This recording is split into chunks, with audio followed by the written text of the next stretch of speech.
যে ইউনূস সরকার যখন সকল ক্ষেত্রে ব্যর্থ হয়েছে, অনেক ধর্মীয় সংখ্যালঘুদের বাড়িঘর পুড়িয়ে দেওয়া হয়েছে, ধর্মীয় সংখ্যালঘুরা ভয়ে তটস্থ দেখেছে। আমরা দেখেছি কালকিনিতে একটি 100% একটি হিন্দু অধ্যুষিত এলাকায় সেখানে হিন্দু অধ্যক্ষকে জোর করে পদত্যাগ করা হয়েছে, হিন্দু শিক্ষকদেরকে বিভিন্নভাবে নির্যাতন করা হয়েছে।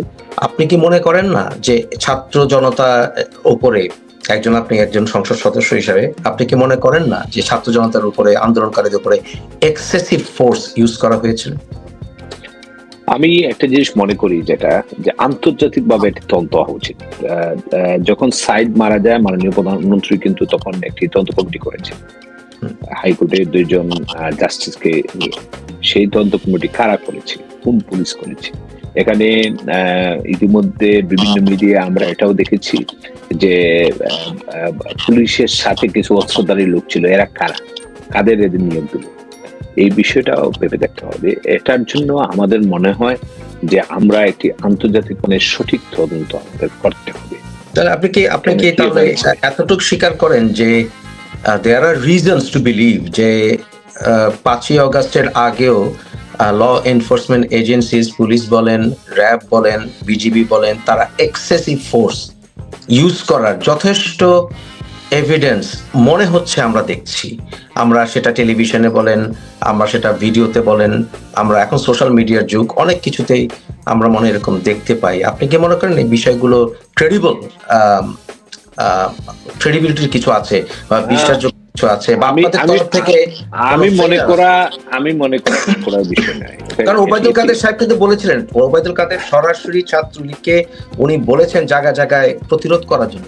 তো যখন একটা সরকার আছে, আমি একটু বলি আবির রহমান সাহেব, যখন একটি সরকার আছে, একটি দেশে আপনাদের অধীনে আইন প্রয়োগকারী সংস্থা আছে, পুলিশ আছে, সেনাবাহিনী আছে, বিজিবি আছে, তারপরেও যখন একটা সিভিলিয়ান গ্রুপকে ওবায়দুল কাদের সাহেব যখন জাস্ট এমপ্লয় করছেন জায়গায় জায়গায়, তা আপনি কি মনে করেন না এটা সাধারণ জনগণের হাতে আইন প্রয়োগের ক্ষমতা দিয়ে দেওয়া হচ্ছে এবং সেখানে ভায়োলেন্সের রাস্তা? এটা কাদের সাহেবের এই বক্তব্যটা আসলে টুইস্টিং হয়েছে। উনি যেটা বলেছেন যে ঢাকা ইউনিভার্সিটির বিষয়ে বলেছেন যে এখানে বৈষম্য বিরোধী আন্দোলনের ছাত্রদের সাথে যদি ছাত্রলীগের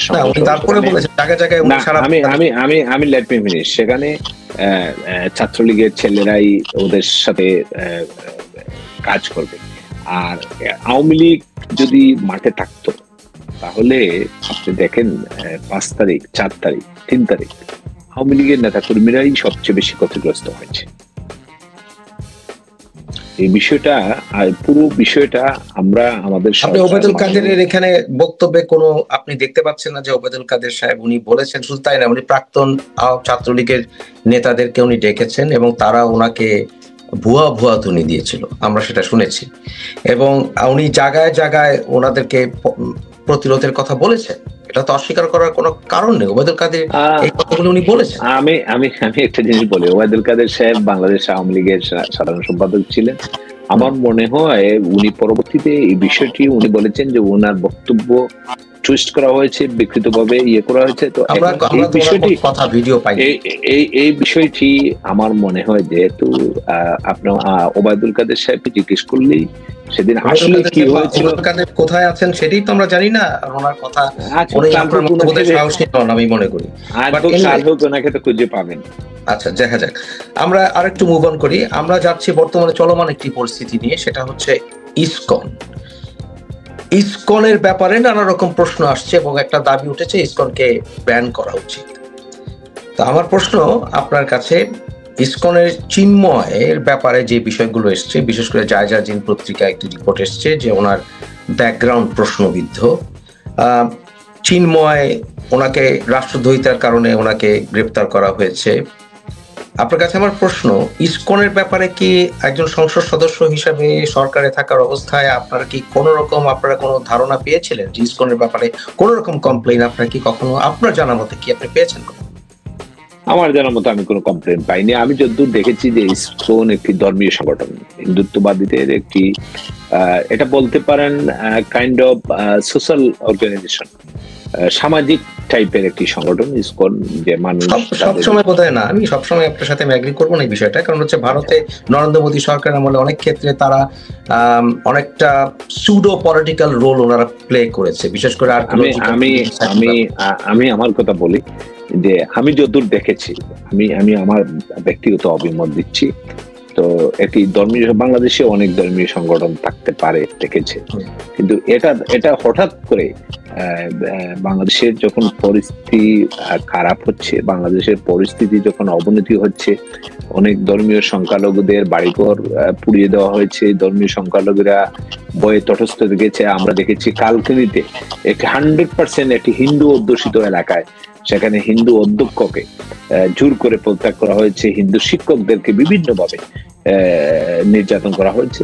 তখন হয়তো চিন্ময় হিন্দুদের পক্ষ নিয়ে আন্দোলন করেছে। এই বিষয়টি হঠাৎ করে এটি, আমি যেটা মনে করি যে ইউনূস সরকার যখন সকল ক্ষেত্রে ব্যর্থ হয়েছে, তখন এই ইস্যুটা, ইসকন ইস্যুটা নিয়ে এসেছে। এটা এতদিন কোনো রাজনৈতিক দল কখনো ইসকনের বিষয়ে কখনো মুখ করেনি, বিএনপি বলেনি, অন্যান্য সংগঠন বলেনি। হঠাৎ করে এটা প্ল্যান ওয়াইজ, পরিকল্পনা মাফিক এটা নিয়ে আসা হয়েছে। বাংলাদেশের বর্তমান চলমান পরিস্থিতি নিয়ে ভারতের মিডিয়াতে বেশ নেতিবাচক বিভিন্ন রকমের প্রচার চলছে, বিশেষ করে রাজনৈতিক পরিস্থিতি সহ সকল বিষয়। আপনি কি মনে করেন যে ভারতের বর্তমান মিডিয়ার যে রোল, এই রোল প্লে ঠিকই আছে, না ওরা বাড়াবাড়ি করছে? ভারতের কথা বললেন, ব্রিটেন বলেনি? ব্রিটেনের পররাষ্ট্র মন্ত্রণালয় গত 3 দিন আগে বলেনি যে বাংলাদেশে ভ্রমণে সতর্কতা অবলম্বন করার জন্য? সেখানে এমপিরা বলেনি, অন্যান্য দেশে বলেনি। বাংলাদেশের যে পরিস্থিতি, সেই পরিস্থিতি নিয়ে আন্তর্জাতিক যারা রাষ্ট্রগুলো আছে সকলেই এগুলো নিয়ে উদ্বেগ প্রকাশ করেছে। আর ভারত যেহেতু আমাদের প্রতিবেশী, 786 বর্গ কিলোমিটার আমাদের সীমান্ত, পাকিস্তান ছাড়া সব দেশ ভারত প্রতিবেশী হিসাবে স্বাভাবিক কারণে, প্রতিবেশী একটি দেশ যদি ক্ষতিগ্রস্ত হয়, প্রতিবেশী একটি দেশ যদি আক্রান্ত হয়, প্রতিবেশী দেশের মানুষ যদি কষ্টে থাকে, প্রতিবেশী দেশে আপনার যদি প্রতিবেশী, আপনি আমাদের প্রতি ভারতের অনেক ভালোবাসা দেখা যাচ্ছে। আপনার যে পাড়া বা আপনি যে প্রতিবেশী থাকে, আপনি যদি কষ্টে থাকেন, প্রতিবেশী তো স্বাভাবিক। ভারত আমাদের ফেলানিকে কাঁটাতারে ঝুলিয়েছে, বন্যা হলে পানি ছেড়ে দিয়েছে, আমাদের ট্রেড ইমব্যালেন্স হয়েছে। আমাদের ক্ষেত্রে ভারত তো কখনো বন্ধুত্ব সুলভ আচরণ করেছে বলে আমি তো আপনি দেখেন যে আওয়ামী লীগ সরকার যখনই ক্ষমতায় ছিল, বঙ্গবন্ধু 1972 একটি দেশ স্বাধীনতায় ভারতের অবদান অনস্বীকার্য, সে বিষয়ে তো আপনি দ্বিমত করতে পারেন না। কিন্তু বঙ্গবন্ধু যখন 72-এ ইন্দিরা গান্ধীর সাথে প্রথম মিটিংই বলেছেন যে আপনার সেরা সৈন্যগুলো নিয়ে যাবেন, যেখানে এখনো জাপানে আমেরিকার সৈন্য আছে, অন্যান্য দেশে আছে, এবং বাংলাদেশ একমাত্র দেশ যেখানে ভারতের সাথে আমরা আমাদের বঙ্গোপসাগরের সীমানা আমরা জয় করেছি, এবং অনেক বিষয়গুলো, বিশেষ করে সবই ঠিক আছে। আমি যেটা পয়েন্ট করতে চাচ্ছি, 1972 সালের পর থেকে আজ পর্যন্ত ভারত কি আমাদের সাথে বন্ধুত্ব সুলভ আচরণের কোনো প্রমাণ রেখেছে? কারণ আমাদের ফেলানিকে কাঁটাতারে ঝুলানো থেকে শুরু করে বন্ধুত্ব সুলভের তো আমাদের ডাটা আছে। বন্ধুত্ব সুলভের বড় পরিচয়টা কি? পরিচয় হচ্ছে তারা আমাদেরকে পাখির মতো বর্ডারে হত্যা করেছে। পাখির মতো আমরা কি প্রতিবাদ করিনি? এর পরবর্তীতে বর্ডারে না, এরপরে সৈয়দ আশরাফ বলেছিলেন, সরি হাবিবুর রহমান সাহেব, সৈয়দ আশরাফ বলেছিলেন যে গরু চোর এরকম মরে, এরকম মরবে, আরো মরবে। আমরা সেই কথা মনে আছে। বর্ডারে কি সীমান্তে হত্যা বন্ধ হয়নি? না, অনেক। আপনি চাইলে আমি ডাটা দিতে পারি। অনেকাংশে আমি বলি না পুরোপুরি হয়েছে, অনেকাংশে কমে গেছে। আমরা একটি স্বাধীন সার্বভৌম রাষ্ট্র, আমরা কারো চোখরাঙ্গা নিয়ে আমরা মেনে নেব না। আমাদের স্বাধীনতার, আমাদের সার্বভৌমত্বের প্রশ্নে আমরা এক। ভারত আমাদের প্রতিবেশী রাষ্ট্র, ভারতের সাথে আমাদের সম্পর্ক থাকবে বন্ধুত্ব, প্রতিবেশী এবং মিউচুয়াল রেসপেক্ট থাকবে। সেই রেসপেক্টটা তো আমাদের দুই জায়গা থেকে আসতে হবে। আমরা আমাদের দেশে আমি ভারতীয় পতাকা পোড়ালাম, স্বাভাবিক কারণে তো ভারত রিয়েক্ট করবে, ভারত পতাকা পুড়বে।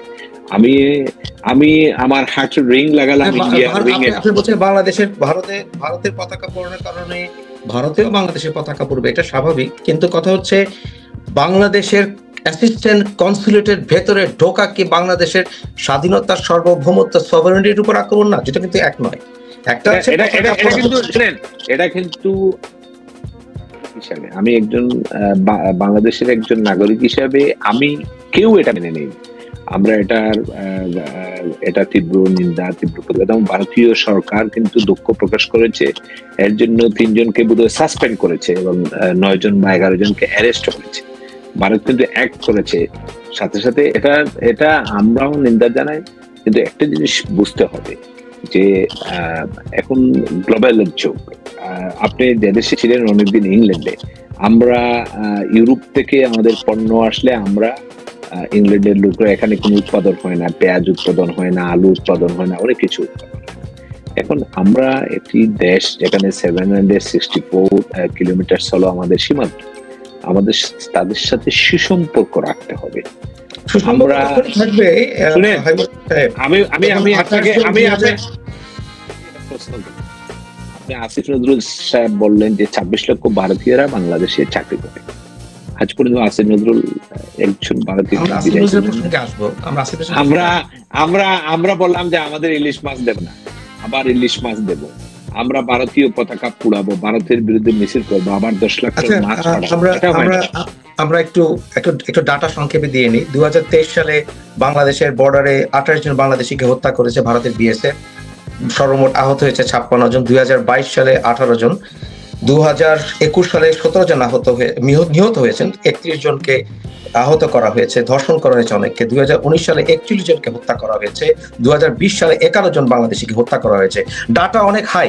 তবে আমার প্রশ্ন হচ্ছে, বাংলাদেশের মানুষদেরকে তারপরেও ভারতে যেতে হয় চিকিৎসার ক্ষেত্রে। ভারতে যত সংখ্যক মানুষ চিকিৎসার জন্য দেশের বাইরে থেকে আসে তার 40% বাংলাদেশি।